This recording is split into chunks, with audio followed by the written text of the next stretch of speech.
Salut à tous, aujourd'hui cette vidéo est dédiée aux débutants en blaster. Cette vidéo va vous expliquer quel blaster acheter pour débuter dans le nerf. Alors évidemment on va commencer par un premier point, on dit pas forcément dans le nerf mais dans le monde des blasters. Parce qu'on dit nerf mais finalement nerf n'est qu'une marque parmi tant d'autres de blasters, bien que ce soit la plus connue et la principale disons. Aujourd'hui on part du principe que vous êtes débutant, que vous avez peu ou pas de blaster et que vous cherchez un blaster pour pas trop cher pour débuter ou continuer votre collection. Dans cette vidéo on va voir 3 étapes relativement importantes. Premièrement, les blasters mécaniques, les blasters électriques si vous voulez un blaster électrique, il faudra mettre un peu plus de prix quand même. Et enfin les blasters que je vous conseille pas, qu'il faut pas acheter. Donc c'est parti, on commence sans plus attendre. Déjà, ai-je besoin de rappeler qu'il y a 3 milliards de catégories de blasters entre les pistolets, les revolvers, les fusils d'assaut, les mitrailleuses lourdes, les arcs, etc. Il y a beaucoup trop de catégories. Évidemment, certaines catégories sont directement à exclure pour les débutants, je pense aux mitrailleuses bien sûr, mais aussi à quelques autres. Mais pour moi, le blaster pour débuter par excellence, ça reste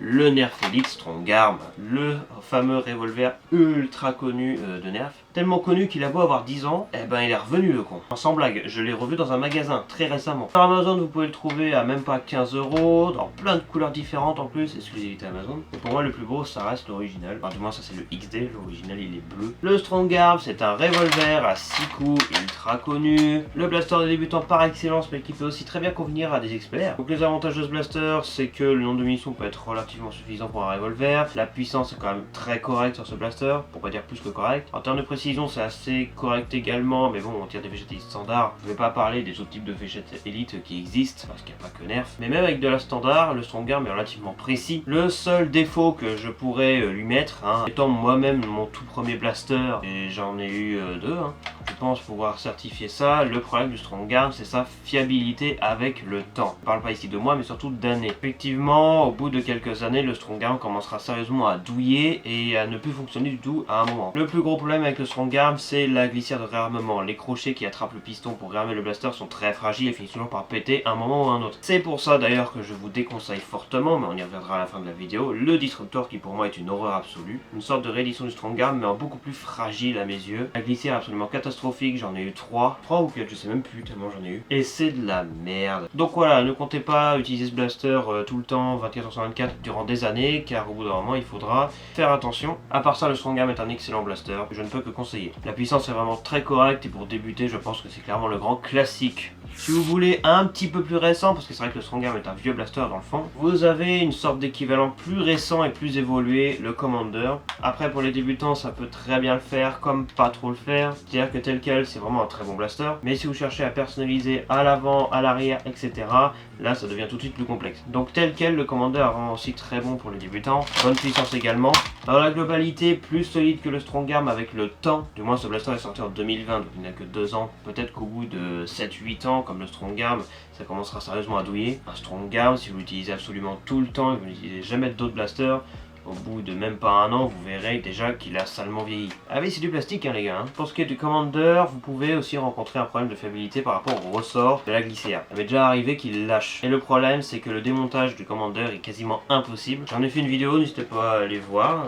Voilà. Ça m'a pris presque 3 heures le démontage. Le démontage m'a pris déjà presque 2 heures. Ensuite, réparer l'intérieur, remettre le ressort comme il faut, etc. etc. Donc, en espérant que vous ne retirez pas ce problème. Il est assez rare malgré tout, mais bon, ça fait que 2 ans que ce blaster est sorti, donc c'est encore un peu tôt pour estimer vraiment sa fiabilité, mais je peux vous garantir que la puissance est quand même très correcte sur le Commander, pour dire plus que correct. Le système est plus ou moins le même que celui du Strong Arm et du Disruptor, à la différence près que du coup le Commander est plus personnalisable. Si vous cherchez ce même genre de blaster mais sans le côté glissière, parce que c'est vrai que sur ce genre de blaster le plus gros défaut souvent c'est la glissière, vous avez le Hammershot Nerf Zombie Strike, qui est une véritable légende au même titre que le Strong Arm. La différence c'est que lui il comporte 5 fléchettes et qui se réarme avec un chien. Par ailleurs je parle du Hammershot mais il existe son équivalent Nerf Rebelle, ici présent. Le Destiny, qui est littéralement la même chose. Bon celui-ci est modifié, il n'a pas le barillet d'origine, mais à la base c'est un barillet de 5 également. Donc il se réarme avec un chien à l'arrière, et qui possède une puissance relativement élevée malgré la taille assez faible du ressort qui se trouve dans le poignet. Contrairement au système à glissière, le système à chien est extrêmement fiable. Vous pouvez vous en servir au bout de 10 ans, le blaster fonctionnera toujours nickel. Donc déjà beaucoup plus fiable, mais pas forcément plus simple à réarmer car effectivement il faut avoir la force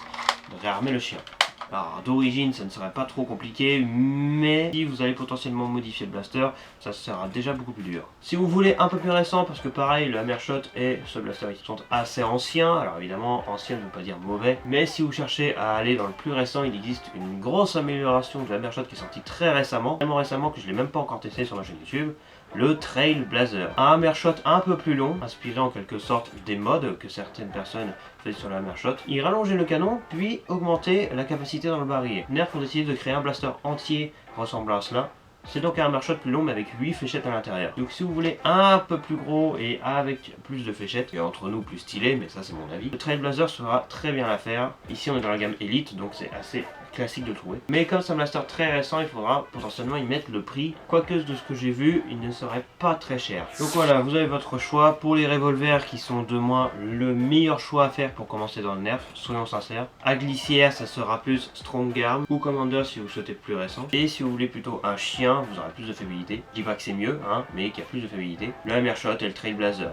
Je dirais pas forcément conseiller le Destiny car il est quand même plus rare à trouver que le Hammershot, mais rare ne veut pas dire impossible à trouver. Il n'est pas si dur que ça à trouver, vous pouvez le trouver. Donc que vous trouviez un Hammershot ou un Destiny, vous pouvez prendre l'un ou l'autre, c'est exactement les mêmes blasters, ils ont juste changé la coque. Donc ça c'est pour les revolvers. Maintenant, toujours dans les blasters mécaniques, si vous voulez un peu plus gros, alors le plus gros conseil que je pourrais vous donner, et c'est aussi un grand classique tel le Strong Arm, le Retaliator. Le Retaliator c'est un blaster qui date de une éternité. Et pourtant il a toujours une grosse patate. Son point fort avec lui, bon ça peut paraître un peu complexe pour les débutants, mais c'est plutôt génial dans le fond de pouvoir faire ça. Vous pouvez l'avoir dans cet état ici présent ou dans cet état ici présent. Le canon, la poignée et la crosse, ainsi que le chargeur, sont complètement démontables. Tous les chargeurs rentrent.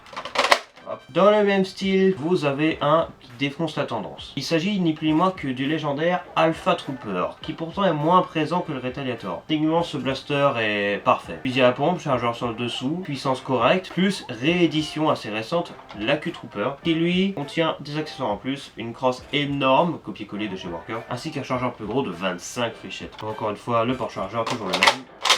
Globalement, ce blaster est quand même extrêmement fiable. Après, si vous ne désirez pas de chargeur, tout simplement, il existe ces deux blasters, le Survivor et le Shockwave. Ils sont quand même très bons dans leur utilisation de base, à savoir fusil à pompe à barillet. Alors, si vous hésitez entre l'un des deux, je dirais plus le Shockwave. Alors, j'ai fait une vidéo comparative entre les deux, tout comme plein d'autres blasters que j'ai évoqués avant, probablement. En fait, pour moi, le Shockwave est quand même au-dessus du Survivor parce qu'il comporte plus de fonctions. Il est plus personnalisable pour ceux qui aiment la personnalisation. Mais à part ça, pour ce qui est de la puissance, on n'est pas si différent que ça. La puissance est faible sur l'un comme sur l'autre, donc voilà. Donc voilà pour les quelques blasters, et j'en ai présenté pas mal quand même, pour débuter dans les blasters mécaniques. Maintenant, pour ce qui est des blasters électriques, c'est pas le genre de blaster que je conseille aux débutants, parce que pour moi, un débutant doit commencer par mécanique. Mais il y a deux teams, il y a ceux qui préfèrent mécanique et électrique, et donc dans les blasters électriques, le meilleur pour commencer, ça reste le Nerf Elite Strife, le classique des classiques. Ce n'est pas le genre de blaster que j'utilise, car il est vraiment fixé débutant. Même si les experts peuvent aussi s'en servir, mais la plupart du temps, quand les joueurs pro, on va dire, achètent un Strife, c'est pour le modifier comme d'un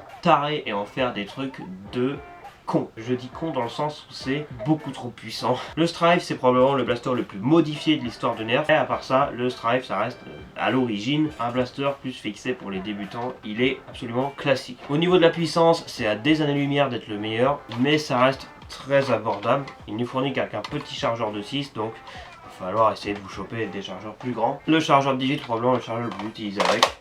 Et ça donne ça. Si vous avez des accessoires, vous pouvez y mettre une crosse, un canon, bref. Après, c'est comme quelques autres blasters, on en trouve de moins en moins. Mais le bon coin Vinted, ça existe. Donc, bon. Il y a aussi évidemment le fameux, qui donc, il se cache juste ici, Spectrum, mais que je ne le conseille pas aux débutants. Pas forcément parce qu'il a une puissance de taré, mais parce que votre porte-monnaie va fondre sur place. Après, on parle du Strife et toujours du Strife, mais pour moi, il y a mieux que le Strife pour débuter.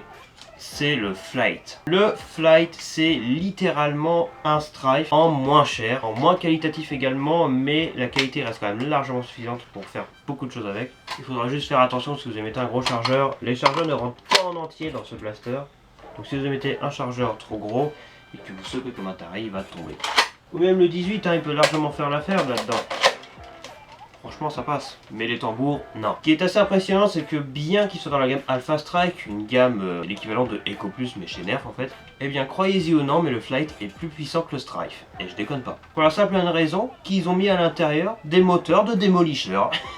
Voilà. Demolisher, ceux qui ne connaissent pas, c'est ce monstre ici présent. Extrêmement apprécié des nerfeurs, mais il a des moteurs de taré globalement. Pour un nerf élite, franchement, voilà. On peut frôler les 80 FPS avec, hein, et voilà, avec un nerf estampillé élite, c'est pas tous les jours qu'on atteint les 80 FPS, c'est génial. Voilà, donc déjà, j'ai parlé d'énormément de blasters, mais encore une fois, c'est que ça par rapport à tout ce qui existe. Il y en a un que j'ai pas évoqué, mais que j'aurais pu citer, c'est le Roof Cut, ainsi que le Warden. Oui, le Warden fonctionne, il a été mis à jour par Hasbro. Il y a aussi le Ranger qui est pas mal. Mais du coup, pour parler plus sérieusement, quel blaster je déconseillerais pour des débutants? Il y en a certains qui sont juste pas pour les débutants, hein, voilà, c'est trop complexe. Ou il y en a d'autres qui sont carrément nuls, tout simplement. Débutants ou n'importe qui d'autre, qui que vous soyez, ne les achetez jamais. Et déjà, on va commencer par un point, les nerfs ultra. Que vous soyez débutant, expert ou ce que vous voulez, je m'en fous, vous n'achetez pas ça. C'est mort. C'est cher, c'est fragile, ça n'a aucun intérêt. Voilà, tout le monde vous le dira. Les gens qui aiment ça et qui achètent ça, très bien, je respecte votre choix, mais souvent, les gens qui achètent ça n'ont juste pas compris, quoi. Alors oui, la puissance est plus élevée que l'élite classique, mais la puissance ne fait pas tout. Si t'as que la puissance, tu vas juste te faire écraser. Voilà, c'est tout. Ces blasters n'ont strictement aucun intérêt, tout simplement. Faut arrêter de se fier à juste la puissance ou juste la portée ou juste la précision ou juste 2 sur 3 ou sur 4. Il y a énormément de facteurs dans les blasters. Ça pour dire que Ultra c'est de la merde. Oh, c'est une grosse arnaque. Alors le premier blaster que j'ai à vous déconseiller, je l'ai évoqué vite fait tout à l'heure, le Disruptor. Le Disruptor, c'est de la merde. Voilà, je la fais courte. C'est extrêmement fragile, beaucoup plus fragile que le Strongarm. Encore une fois, le même problème, la glissière qui finit toujours par péter. J'ai eu 3 blasters, les 3 ont pété.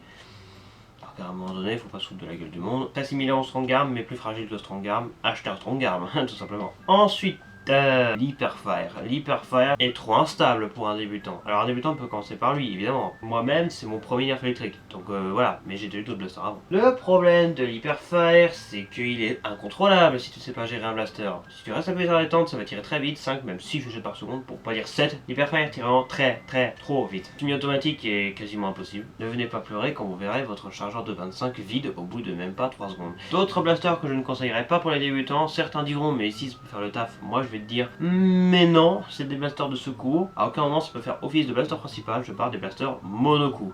Jolt, Fire Strike, et même pour les plus anciens d'entre vous, Nightfinder, c'est niet. Vous pouvez en acheter, mais vous ne pourrez pas en prendre comme blaster principal. C'est pas possible d'avoir un blaster monocoup en blaster principal. Vous voyez ce truc là? Vous oubliez, c'est mort. Un autre truc que j'irais déconseiller, pas forcément mais déconseiller quand même aux débutants, ce sont les blasters estampillés d'un sponsor. Donc Fortnite, Star Wars, etc. Ça peut faire le taf, ça peut largement faire le taf. Le seul unique problème là-dedans, c'est le prix. À moins que vous le trouviez d'occasion à un bon prix, souvent vous tombez potentiellement dans un piège à fric. Voilà, dans la globalité, j'ai essayé de faire simple, bien qu'il y ait beaucoup trop de blasters. Les meilleurs blasters pour débuter, si je devais en citer 4, ça serait Strongarm, Retaliator si vous voulez un truc un peu plus gros, le Flight si vous voulez commencer dans les électriques, mais vous pouvez également foncer sur le Strife sans souci, et le Demolisher si vous voulez plus gros dans les blasters électriques. Voilà, ça c'est les 4 blasters les meilleurs pour débuter, bien que le Demolisher soit aussi et surtout fixé pour les joueurs un peu plus pro on va dire. Après je dis ça, ça veut rien dire hein, dans le fond. Hein. Je vous dis à la prochaine, c'était Viname, ciao.